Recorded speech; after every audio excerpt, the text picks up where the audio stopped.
Hello everybody, welcome.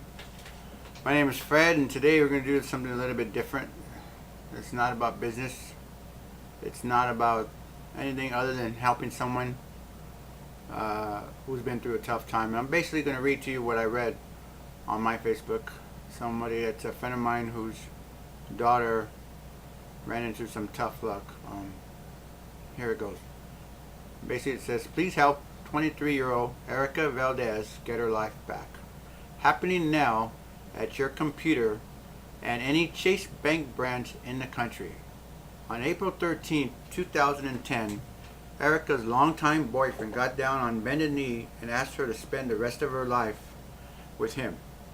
On January 21st, 2011, Erica's grief-stricken father fell to his knees and begged God not to take her away. It was 4:18 a.m. that Friday morning when Tommy, Erica's fiance, awoke to find the love of his life convulsing uncontrollably next to him. Moments later, the convulsions ceased and Erica went into cardiac arrest.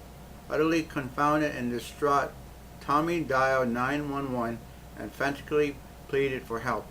The paramedics arrived within minutes and rushed to Erica's aid, using all means necessary to attempt to revive her.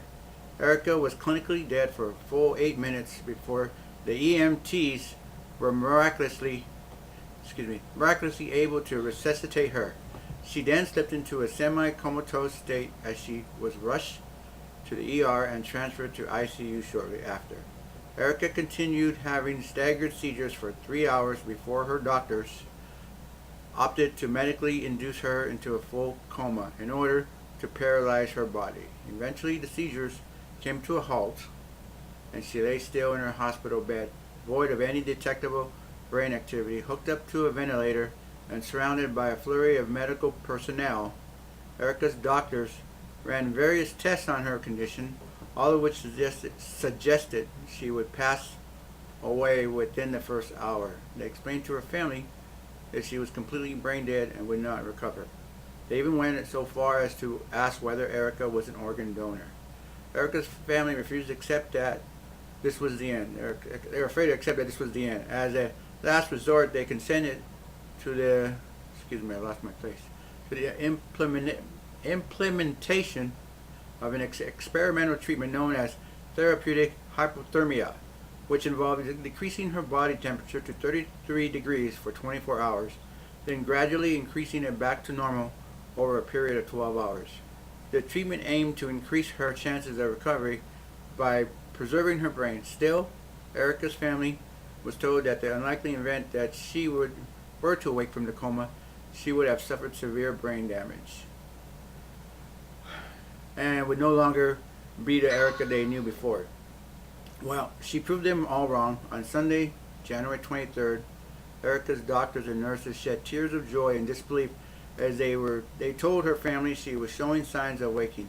Since then, she has gone from awaking only for a few minutes every several hours, barely responsive and unable to speak or move, to fully awake, walking, talking, and cracking jokes like the incredible, vibrant young lady we know and adore. They know and adore.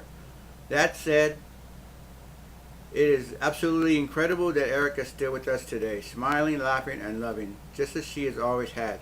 She is, in all respects, a living, breathing miracle. While they were all overwhelmed with elation to have their girl back, the euphoria must ultimately subside and give way to reality. Erica does not have health insurance. After being hospitalized for over 2 weeks, her medical bills have well exceeded $100,000. When Erica and Tommy got engaged, they set their wedding for August 2011. Needless to say, the financial repercussions of Erica's near-death experience are sure to deplete the entirety of their wedding funds and beyond. Friends of Erica and Tommy have conjured up various attempts to raise money for the medical bills, but garage sales and car washes can only achieve so much. If you are moved by Erica's story and would like to help, here's how you can. And I will put this also down at the bottom. Number one, a trust fund has been opened with Chase Bank under Erica's name. To offer a donation, please stop by your neighborhood Chase Bank branch, and donate any amount of your choosing, whether it be $1 or $100, to the Erica Rose Valdes Trust Fund. Tell the banker the fund was opened in Glendora, California. Any amount at all that you may be able to contribute would mean the absolute world to Erica and her family. Number 2, they're saying, I know what you're thinking. Times are tough right now and you can't afford to spare any funds. Completely understandable. If this is the case for you and you still like to help out, please take a moment to RSVP as attending and send this event invite to all of your friends. I'm not sure, I gotta still read this part. The more people who pass the word along, the higher the chance it'll reach someone who can spare some funds. I know, they know, if some of you have a bit of apprehension about sending mass invites for fear of being a nuisance, but think of it this way: no one's going to be annoyed with you for being a kind person and helping someone in need. While Erica and Tommy have shown them that love can be powerful enough to keep us alive, it certainly isn't going to pay the bills.